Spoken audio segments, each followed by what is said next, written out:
आजच डाउनलोड करा आणि तुमच्या आवडत्या मालिकांचा आनंद लुटा।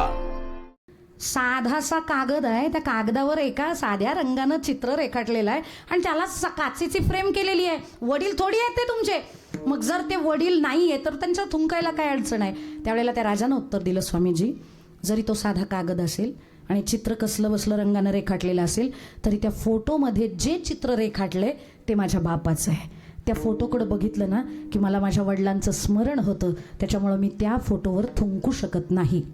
मी त्यांना रोज उदबत्ती लावणं बंद करू शकत नाही, मी त्या फोटोला हार लावणं बंद करू शकत नाही। मला त्यांची आराधना करावीच लागेल, कारण त्या फोटोकडे बघितलं की मला माझे वडील आठवतात। स्वामीजी म्हणले, राजे जसं तुम्हाला त्या काचेकडं कागदाकडे बघितल्यावर तुमचा बाप आठवतो ना, तसं आम्ही आमच्या मूर्तीत बघितलं ना की आम्हाला आमचा या विश्वाचा बाप आठवतो आणि म्हणून आम्ही मूर्तीपूजक आहोत, म्हणून आम्ही त्या मूर्तीची उपासना करतो।